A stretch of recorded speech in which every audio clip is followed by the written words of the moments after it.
Let it go. It's just stuff. Number 2. You can't change the people around you, but you can change the people around you.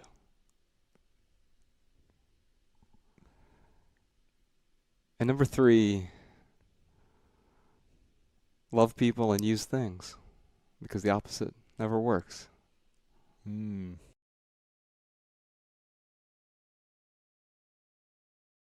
What is minimalism? So the way I think about minimalism is it's the thing that gets us past the things so we can make room for life's most important things, which actually aren't things at all. The average American household has more than 300,000 items in it. And that's not me going around counting other people's stuff. That's LA Times reported that a few years ago. And it's not that things are inherently bad or evil, just like you talked about marketing. When marketing's done really well, you're being polite and saying, hey, I might have a solution to a problem that you already have. We do kind of have a problem. When we moved when I was a kid, one of the boxes, you label the boxes you pack stuff in? Yes. Was labeled seldom used kitchen items. I mean, that is the world we live in, isn't it? That's rather specific. And I think the thing is, with all those items, they actually get in the way of what a more meaningful life can be. We make these aspirational purchases, like, oh, that looked really great on that mannequin, or that car looked really great in that ad. I think it's going to add value to my life, but is it really going to add value? So for me, minimalism was a way for me to figure out what are the things that are truly going to add value to my life, that amplify, that augment. Those 3 words that Ryan mentioned, just in case, right? Like, we go to get rid of something, you're like, you know what, I should hold on to this just in case I need it someday in some non-existent hypothetical future, right? And so we amass these sort of hoards, and when the first junk drawer fills up, we allocate a second junk drawer, and when that one fills up, we find a cabinet or cupboard or something, and we need more and more space. And so we don't give ourselves permission to let go of these things. And I found that I was holding on to so many things just in case, whether it was a sentimental item, and I didn't even have a plan to do anything with it. I was sort of a well-organized hoarder. Like, I wasn't a candidate for the TV show hoarders. There were no dead cats in my freezer or anything. But I owned a lot of stuff, right? And so I had an ordinal system of bins and boxes in my basement. And I used to weigh 80 pounds more than I weigh now. And so I had a lot of like double XL shirts. Like, that was my plan just in case I gain 80 pounds back, I'll have these out-of-date clothes to wear someday. And when you start saying things out loud, you realize how ridiculous many of the things that we're holding on to are. But I just want to be clear, like, don't get me wrong, there are some things that add immense value to my life. In fact, it's the weird paradox of minimalism. I get far more value from the items that I have now than if they were watered my experience of life, and then get rid of those things that are just in the way. What is that excess that, I look at our items as there are 3 different types of items. There are the essentials. We all have the same basic essentials, right? We all need clothing and shelter and food. And then there are non-essentials, the things that truly add value to our lives, things that will make our life better when we have them. And there's the 3rd category, and that is junk. That is the seldom used kitchen items, right? And seldom used actually means just in case. I think those are the 3 most dangerous words in the English language, right? It means I'm going to hold on to these just in case I might need them someday, and some not. It's a line of somebody that has the psychological disorder of hoarding. Yeah, I use that same line, and in a sense, we all have a little bit of that disorder in this culture, don't we? Well, I was in case. I was a well-organized hoarder. So you came to my house. I wasn't a candidate for the TV show because all of my stuff were in all of these bins and boxes, an ordinal alphabetized system of stuff that I was never going to use in my basement, in my second living room, in my attic.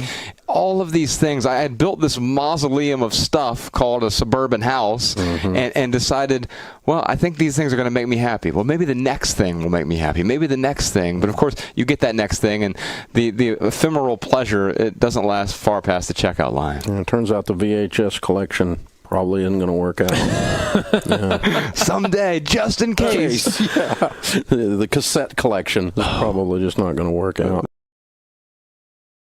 So for me, it's weird, Dave. If you were to have told my 18-year-old self, what my 28-year-old self was going to have, I would have been the most excited 18-year-old. Like, wow, I'm gonna be buying a new car. Borrowing money to buy a new. I'm going to be able to buy a new car every couple of years. I'm going to be able to get a 2,000 square foot home with 2 living rooms. I'm going to have a good job at a respectable corporation, and I'm going to be so happy.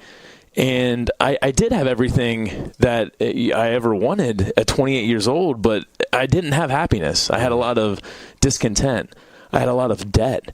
I was miserable, and I didn't really know which way was up. And I remember seeing Josh make these changes in his life over several months to the point where he started making, I remember what really caught my attention is he started giving our boss rules on when our boss was allowed to contact him. Hey, man, I'm not going to answer my phone after 9 o'clock. If it's Christmas Eve, it's 6 p.m. and I'm out to dinner, I'm going to ignore your call because it's Christmas Eve and I'm spending time with friends or I'm spending time with family. And that type of talk was kind of sacrilegious. So I went to Josh and I'm like, dude, what are you doing? Like, what is going on with you, man? Why are you so happy? And that's when he introduced this thing called minimalism to me. And not only that, he showed me a whole community of people who called themselves minimalists. And it was a wide range of people. There was a guy named Colin Wright who was traveling the world, carrying everything he owned on his back. I like having a kitchen table, so that wasn't like the most appealing life. But then there's a guy named Leo Babauta. He had 6 kids, him and his wife living out in San Francisco. There was a gal named Courtney Carver. She was living in Salt Lake City with her teenage daughter. But what I realized is that there are these people living meaningful lives, and they're using this thing called minimalism to do it. So I got really excited. I looked at Josh. I said, all right, man, I'm in. I'm going to be a minimalist. Now what? I didn't really know where to start. You get rid of your stuff. Right. So we started with, I didn't want to spend several months packing up like Josh had. I mean, that was a great approach for him, but I just needed some faster results, typical American attitude, right? So we came up with this crazy idea called a packing party, where we decided to pack all my belongings as if I were moving, and then I would unpack only the items I needed over the next 3 weeks. So Josh came over, and he literally helped me box up everything, my clothes and kitchenware, my towels, my TVs, my electronics, my frame photographs and paintings, my toiletries, even my furniture, everything. We literally pretended like I was moving. So after 3 weeks of unpacking, you can imagine those first things. I'm unpacking some clothes for work, a toothbrush, some toiletries. Well, after those 3 weeks, I had 80% of my stuff still sitting in those boxes, just sitting there unaccessed. And I had this huge just light bulb moment about how I have spent this past decade of my life accumulating tens of thousands of dollars worth of things to make me happy, and they were not doing their job. So I decided to donate and sell all of it, and that's really where the minimalists.com started. It was with that 21-day packing party story. And problematic for many people, including myself. I've done some pretty interesting experiments over the last 6 years. What are the experiments you've done? You've gone without a phone for a few months, right? I did. So when I first became a minimalist, I said, okay, I'm going to work hard on paying down my debt. So I moved to this tiny $500 a month apartment in Dayton. And I just started going crazy on paying off all my debt, right? So I said, I don't want to be tied to this lifestyle anymore. In order to not be tied to this career, I need to be able to pay off this debt. And so I went on the ramen noodle diet. Wow. Not literally, Sure. but $1,000 a month lifestyle. Yes, I spent as little as I could so that I could get out of debt and no longer be tied to the same obligations, right? And so when I moved into that apartment, I didn't hook up internet for the first few days because it was like a weekend or whatever. And I'm like, I wonder if I could go 30 days without internet at home. 30 days without internet. So I'm going to try it. It'll give me something to write about, right? Sure. That was 5 years ago, and I have not had internet at home since. And I run an online business. Holy cow. And so I can tell you the reason I don't have internet. What about your phone? You've got internet there. Sort of. But I found a way around that too because I wanted to be able to write about that. Wow. So it was the most productive month of my life. Wow. Those 30 days, and I'm like, okay, I'm not going to get it back next month, and so it just sort of continued from there. And it's not to say that I won't ever have it again someday. We have an office in Missoula, Montana, so I drive to the office, and it's a place where I can schedule it. Yeah, I can work there, and I have an office at home too, and but there's no internet there. But that's a place for me to create. But you're probably so focused when you're at home writing. It's deep work. It's full concentration. You're in the flow. Yeah. You're not distracted by social media likes and yes. who left a comment here. And exactly. And so yes, I do have a phone at home, but I keep it on. As soon as I get home, the first thing I do is put it on this charging stand. And in fact, I go out of my way to like keep it away from my person. You were asking me if I had a picture of something earlier. I had to like go into my bag and dig my phone out because I try to be as present as I can, and I'm constantly failing at that, and that's okay. Like I'm not anyone's Yoda. I fail at it all the time, but I learn so much from it. So when I got rid of internet, it was maybe 6 months earlier. I'd got rid of TV at home. And realized that that wasn't adding as much value as I thought it was. It was disconnecting you from your partner or your children or whatever. Yeah. And so I was so no TV. I had no TV, and then I did no internet, and then for 2 months I got rid of my cell phone. And you learn about a special kind of loneliness. Like once, because I mean, think about this: you've removed all your pacifiers, right? Because it was my first. You have to be with your thoughts. Yeah, you have to be with your thoughts, but then you have to be with people, and you have to make plans in a different way. And also, here's the interesting thing: you learn a lot about your friends too, because if you're going to meet someone for lunch, and I'm running a few minutes behind. Yes, you text really quick. Yeah, right. I couldn't do it anymore. You were just there, and you're on time, and you're waiting. Oh, yeah, and you learn how what's happening. There aren't any payphones anymore. I mean, there was one in Dayton where I lived. I had to walk in the rain 4 or 5 blocks to get there. You don't even have quarters anymore. So you're like, how do I play? What do I do? Yeah, and so you're not remembering the numbers anymore. No, they're all plugged in our phone. I used to remember every number. Yeah. Growing up, your 5 friends, your home phone, Yeah, there's a great John Mayer lyric. He talks about the shape of calling. Like, I no longer remember the shape of calling home. And shape of calling home. Huh? Yeah, because you got you used to remember these numbers like on the keypad there, or the little dial ringer. You remember those? Oh yes, yeah, the rotary phone. Yes, that was me, like age 6 or 7. Yeah, I grew up with one of those. Yep. So yeah, I realized that once I removed all these pacifiers, that I had to fill the void with something else that was maybe more meaningful. And so I'd rediscovered these things called books. They're amazing, let me tell you. But you're so minimalist, you didn't have books. So you just rented them from the library. Yeah. No, I wrote them. And then I read them. And then you read them. No, I mean, so I rediscovered time to create more. I rediscovered time. And then the cool thing is, minimalism isn't about that. If we did that, we wouldn't really be able to help many people, would we? So, for us, it's not about having nothing. It's certainly not about deprivation. Like I said earlier, we have a lot of important things in our lives. In fact, everything we have is important. It adds value, or brings us joy, or it serves a purpose. And all the things that you listed, it's not like we started just we're going to start the Minimalist.com, and we got to write 3 books. We got to start a podcast. We got that documentary that's going to come out in 2016. Oh, by the way, we got to plan these tours, and then we got to make sure we're on all these major networks. I mean, all of this has happened very organically. I mean, even with the documentary, I remember our director's up there, Matt. He came with us on tour in 2014, and he just filmed a bunch of stuff, and we had no idea what was going to become of it. We had very low expectations, but we have very high standards. And what ended up happening was the result that you see now with Minimalism, a documentary about the important things. But it certainly didn't start off with, we're going to have Netflix deals, we're going to be in theaters. It was just, Matt, who is a minimalist himself, just wanted to join us to work on something that he was passionate about. And then it turned into something amazing. And that's kind of, a short version of what Josh and I have done over the last 6 or 7 years. It's things that, what Josh said earlier, it's things that we're able to put on our plate because we keep our plate so clear of distractions that we're able to take on these things. And yes, over the last 6 or 7 years, we have had some amazing things happen, and we have had a lot of things happen, but it's, I kind of look at it as something we have layered on top of each other. When we first started, it was the blog and essays. And then I started getting a bunch of emails about, hey, can you 2,000-word emails on a regular basis. Like, hey, can you, help me fix all my life problems? And I'm like, God, I wish I could somehow, help people to do this. I can't answer every 2,000-word email I get. So I started a little mentoring, a little coaching business. And Josh was getting a lot of questions on writing, so he started a writing class. And then from there, we wrote Minimalism, our first book. And at the end of the day, it was, again, layered on. We would keep our plates clear, say yes to the things that we had time for, the things that we had space for, and we've continued that approach throughout.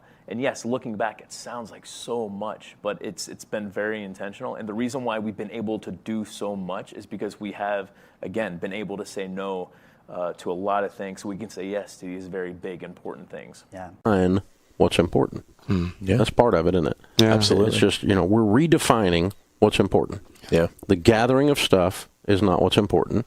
Right. And it's not a lack of stuff. No. It doesn't have to be that you're not a bad minimalist if you have over 104 items. I mean, Right, you can't, there's not a mark like that. It's a mindset that says stuff is not where I'm going to draw my happiness. Stuff is not where I'm going to draw my meaning. Is that right? Exactly. I'm so glad you bring that up, because the packing party, you're right. Like me packing up my stuff and being confronted with 80% of my possessions, you're right, it wasn't the packing up of the stuff.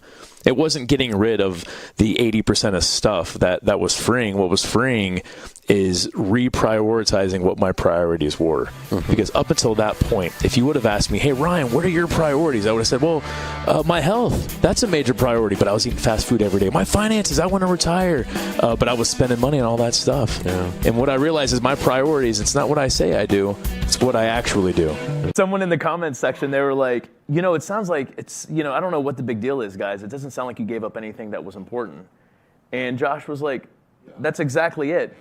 We didn't give up anything that's important. Everything we have in our lives right now, it is important. And I think that's what minimalism is really about. It's about determining what is important in one's life. And that is different for everyone. We focus on what I want my priorities to be. And I think like the biggest thing that minimalism really helped me do is to get clear on what my priorities were and what I wanted them to be. Because for the longest time, like if you were to ask my 25 or 26-year-old self, like, hey Ryan, what are your priorities? I would have said, well, my health. If I'm not healthy, well, I'm not happy. My relationships, my mom, she lived a half hour away. I might have seen her 6 or 7 times a year. My health-wise, I was eating out fast food a lot. Or I would say, I'm working on the big passion project that I've been putting off for 2 years. That's my priority. And what I realized is that I gave my priorities a lot of lip service. And what I was able to do is to actually make my priorities my actual priorities. And that's what our priorities are. It's not what we say they are. It's what we actually do with our time. Yeah. We have something called the 30-day minimalism game. And, decluttering, it can be boring sometimes. So Josh and I decided to, make it fun by adding a little bit of friendly competition. So you find a friend or a family member or a coworker who wants to get rid of stuff, and you both agree to play this game, and you start on the first day of the month. So, July is just around the corner. You could start on July 1st. You both agree to get rid of one thing on the first day of the month. And then on the second day of the month, you get rid of 2 things. And then on the third day of the month, 3 things. And then on the fourth day, okay, so forth and so on. You probably get how it works. So it starts off really, really easy, right? Up until you get to like day 19, you get rid of 19 things. And then, the next day on day 20, you're like, oh crap, I gotta get rid of 20 things today. And it's funny because my partner Mariah and I, we played this not too long ago. And even as, me being one of the minimalists, we still were able to like make it through the whole month.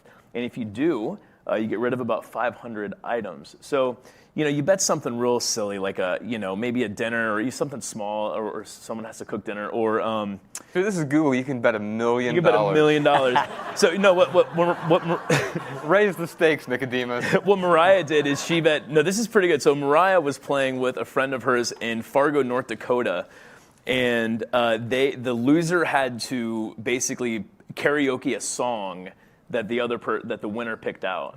So they both ended up making it through the month, but in that case they both won because they both had gotten rid of about 500 items. Yeah, I think the other way, that's a very practical sort of how-to step, but the other side of simplifying our lives is understanding the why-to side of things. Like, what's the purpose? And so for me, the really important question early on was, how might your life be better with less? And I think by answering that question, you're able to identify the sort of benefits of minimalism for you. And I think they're different for everyone. The benefits for, I've got a 4-year-old now. The benefits for a 4-year-old are going to be so considerably different from the benefits for you versus anyone else in the room. For some people, it's health, it's finances, reclaiming your time, your attention. And you have to figure out what those benefits are for you, because that's going to give you really the leverage you need. I think we all instinctually know, how to declutter, right? You're not going to see me and Ryan write something like, here are the 67 ways for you to declutter your closet this weekend. Because we all know how to do that. The question is, why are we doing it? And once you understand that, I think you have the leverage you need to move forward. Yeah. How can I influence my kids towards minimalism and wholeness? But it doesn't come from things. What do you guys think about that? I first embraced minimalism. I had this pivot point. My mother died, my marriage ended, both in the same month. And these two events forced me to look around and start to question what had become my life's focus. And Elizabeth, I realized that I was focused on the wrong stuff. And so when I started simplifying my life, it took me about 8 months. I radically simplified. People around me started noticing something was different.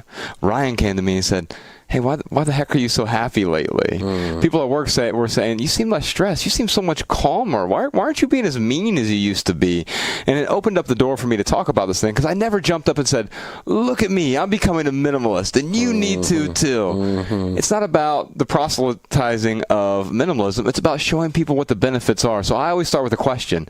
How might your life be better with less? And we do that with our 5-year-old daughter right now. Also, how might your life be better if you're giving instead of just taking all of the time? So I think whether we're dealing with adults or kids, we have to talk about what are the benefits of simplifying for you, because I think they're different for each of us. For me, it was just finances at first, but then it was rediscovering time for my creativity and for other values in my life that were important. But what are the benefits for you, Elizabeth? And then what are the talking about the same thing that Josh and I are talking about, and that's really about how can we control these impulses that we have on a daily basis. And when we let these impulses run amok, especially with our finances, we can find ourselves in a world of hurt. So, I mean, for Josh and I, our main mission really is to help people realize, well, a couple things. A, you don't need nearly as much as what the advertisements tell you that you need. And that you can be content without chasing that status quo American dream. And really, when someone feels like they have enough, when they feel secure enough, that's when they start to look outward. And that's when they start to see what they can do for their community, what they can do for their friends and family. And that's the one thing we really love about you all is giving. I mean, in the every dollar app, that's the first line item that you have you suggest people budget for is giving. And ultimately, Josh and I were trying to help people be content enough to where they feel like they can give beyond themselves in a meaningful way. Clearing the clutter from our lives can help us all focus on, well, everything that remains. Things like health, relationships, growth, contribution, community. Thank you.